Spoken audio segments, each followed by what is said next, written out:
नमस्कार बच्चों। हमारे अध्याय चल रहा है झांसी की रानी। उस अध्याय में हम 6 पढ़ चुके हैं। 7वां देखिए।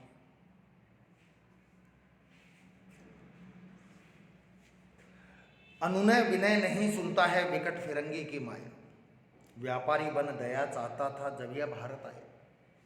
डलहौजी ने पैर पसारे अब तो पलट गई काया। राजाओं नवाबों को भी उसने पैरों से ठुकराया। रानी दासी बनी बनी है दासी अब महारानी थी। बुंदेले हर बोलों के मुंह हमने सुनी कहानी थी। खूब लड़ी मर्दानी वह तो झांसी वाली रानी थी। अनुनय विनय नहीं सुनता विकट फिरंगी की माया। फिरंगी अंग्रेजों की माया बड़ी विकट थी, बड़ी विचित्र थी। अंग्रेज बड़े निर्दयी थे, बड़े कठोर थे। अनुनय विनय नहीं सुनता। कोई राजा उससे अनुनय विनय करता, प्रार्थना करता, निवेदन करता, ध्यान ही नहीं देता।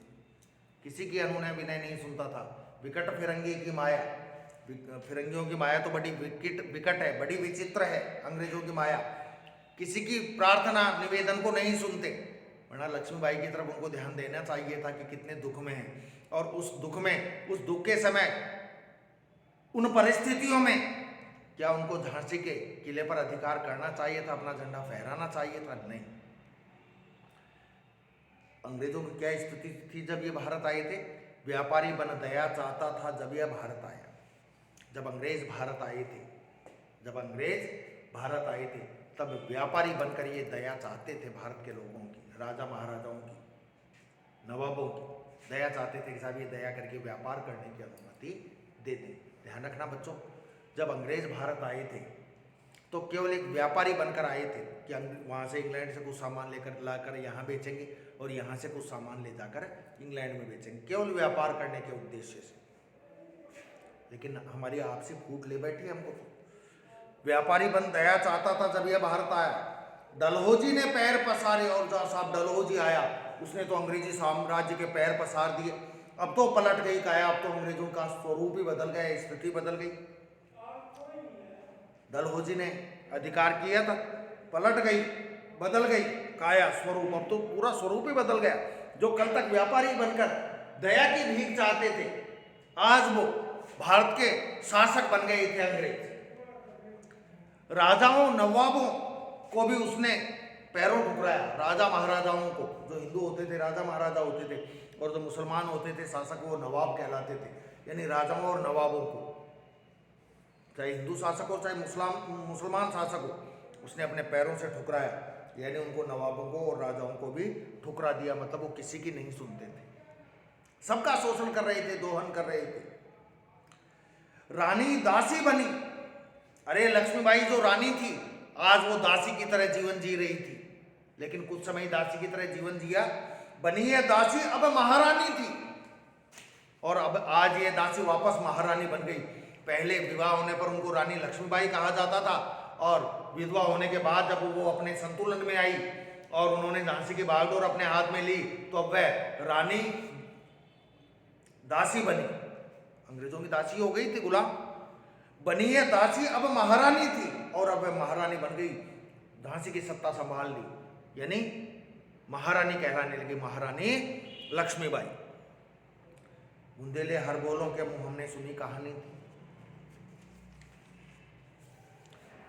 अब देखो अंग्रेजों का कैसे साम्राज्य बढ़ता है, क्योंकि जब थोड़ी ताकत मिल जाती है और थोड़ा जब परिश्रम करें और किस्मत का साथ हो, तो देखो कैसे व्यापारी बनकर आए थे, कैसे पूरे देश पर अधिकार कर लिया।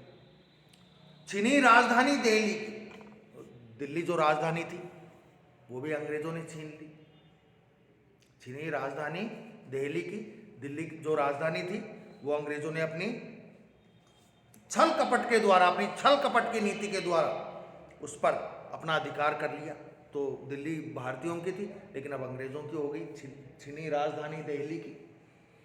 लिया लखनऊ बातों बात, और बातों बात बड़ी आसानी से, बड़ी सरलता से लखनऊ पर भी उन्होंने अधिकार कर लिया था अंग्रेजों ने। कैद पेशवा था, और बाजीराव पेशवा को कैद कर दिया था। पेशवा जो अंग्रेजों के गले में हड्डी की तरह था, अंग्रेजों को तो परेशान कर रहा था बाजीराव पेशवा, उसको कैद कर दिया था। कैद पेशवा था, कैद पेशवा था, बिठूर में कैद कर दिया था। बिठूर एक जगह महाराष्ट्र में, वहां इसको बाजीराव पेशवा को कैद कर दिया। हुआ नागपुर का भी घात, और नागपुर के ऊपर भी अंग्रेजों ने अपना अधिकार कर लिया था। चोट की थी, छल कपट के द्वारा नागपुर पर भी अधिकार कर लिया था। उदयपुर, तंजौर, सतारा, कर्नाटक की कौन बिसात? उदयपुर, तंजौर, सतारा और कर्नाटक, इनकी तो क्या बिसात थी, क्या हैसियत थी जो अंग्रेजों का विरोध करते, क्या सामर्थ्य थी इनकी। ये तो अंग्रेजों की तुलना में बहुत एक छोटे से राज्य थे।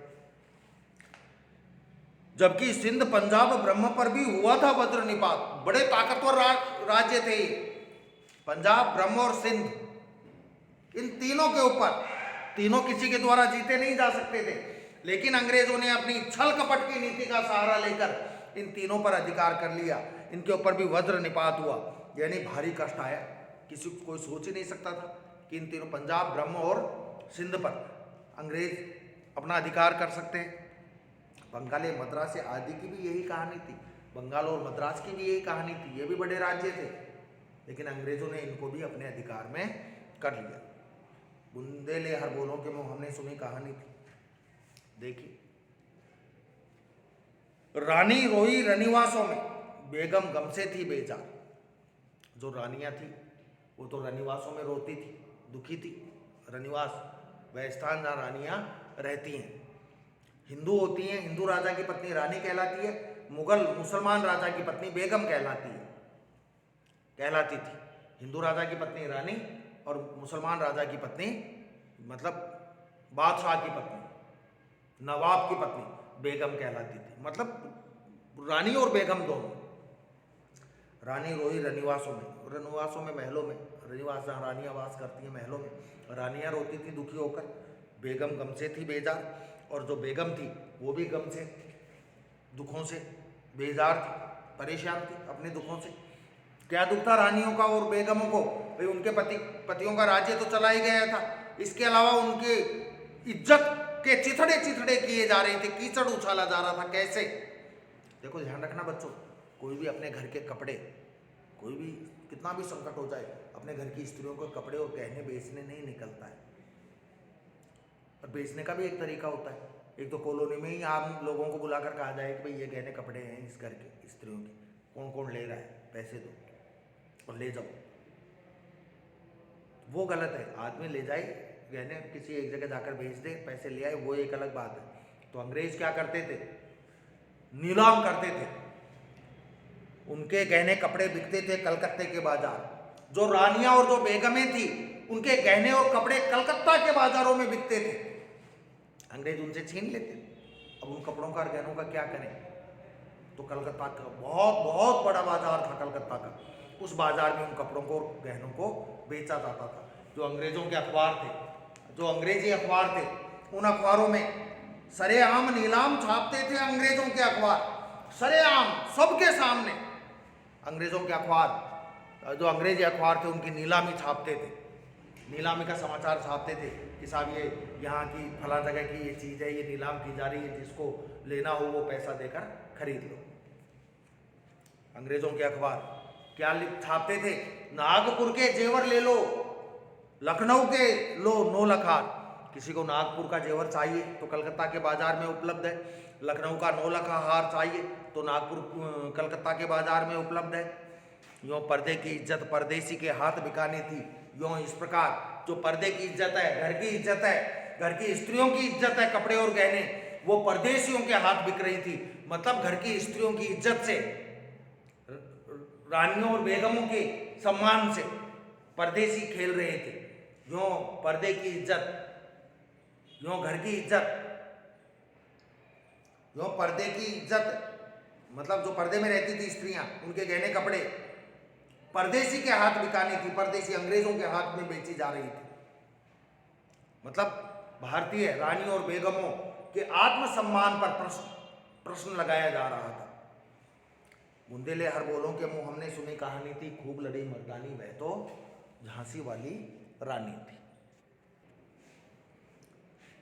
देखिए आगे, कुटियों में थी विषम वेदना, महलों में आहत अपमान, वीर सैनिकों के मन में था अपने पुरखों का अभिमान। नाना धुंधु पंत पेशवा जुटा रहा था सब सामान, बहन छबीली ने रणचंडी का कर दिया प्रकट आह्वान। हुआ यज्ञ प्रारंभ उन्हें तो सोई ज्योति जगानी थी। बुंदेले हर बोलों के मुंह हमने सुनी कहानी थी, खूब लड़ी मर्दानी वह तो झांसी वाली रानी थी। कुटियों में थी विषम वेदना, जो कुटिया में रहने वाले लोग थे, झोंपड़ियों में रहने वाले लोग थे, अर्थात जो गरीब लोग थे, उनके मन में भी विषम वेदना थी, विपरीत दुख था, बहुत कठिन पीड़ा थी। मतलब गरीब आदमियों के मन में भी। महलों में आहत अपमान, और महलों में रहने वाले लोग थे वो भी अपमान से आहत हो गए थे, घायल हो गए थे, जख्मी हो गए थे। मतलब अमीर हो चाहे गरीब हो, अंग्रेजों के द्वारा सबका अपमान किया जा रहा था, सबको दुखी किया जा रहा था। सब लोग परेशान थे अंग्रेजों के अत्याचारों से। कौन? चाहे वो गरीब हो, झोंपड़ी में रहने वाले हो, और चाहे महलों में रहने वाले हो। व्यापारी बन दया चाहता था जब यह भारत आया। वीर सैनिकों के मन में था अपने पुरखों का अभिमान। जो देश के वीर सैनिक थे, उनके मन में अपने पूर्वजों का अभिमान था कि भाई हमारे पूर्वज बहुत दिग्गज थे, बहुत योद्धा थे, बहुत पराक्रमी थे, बहुत वीर थे, तो हम उनकी संतान हैं, तो हम क्यों नहीं कर सकते जो उन्होंने किया। वीर सैनिकों के मन में था अपने पुरखों का अभिमान कि हम उनकी संतान हैं, हम भी अंग्रेजों से लोहा ले सकते हैं, मुकाबला कर सकते हैं। बहन छबीली ने रणचंडी का कर दिया प्रकट आह्वान। और जो बहन छबीली थी, लक्ष्मीबाई, नाना साहब की बहन लगती थी, उसने रणचंडी का, युद्ध की देवी का आह्वान कर दिया। लक्ष्मीबाई ने युद्ध का आह्वान कर दिया। नाना धुंधु पंत पेशवा जुटा रहा था सब सामान। नाना धुंधु पंत और बाजीराव पेशवा अंग्रेजों से परेशान होकर अंग्रेजों के विरुद्ध विद्रोह की तैयारी कर रहे थे। कौन से विद्रोह की? सन 57 के विद्रोह की तैयारी कर रहे थे। खुली घोषणा कर दी लक्ष्मीबाई ने अंग्रेजों के खिलाफ। मतलब नाना साहब, बाजीराव पेशवा, लक्ष्मीबाई, इन्होंने देश को आज़ाद कराने के लिए स्वतंत्रता रूपी यज्ञ का प्रारंभ कर दिया। सोई ज्योति जगानी थी, जो देश के मन में आशा की, आज़ादी की जो ज्योति, एक किरण जो सोई हुई थी, वो जगानी थी। यानी देश के लोगों के मन में आज़ादी का भाव जागृत करना था। बुंदेले हर बोलों के मुंह हमने सुनी कहानी थी, खूब लड़ी मर्दानी वह तो झांसी वाली रानी थी। ठीक है बच्चों, आज के लिए इतना ही।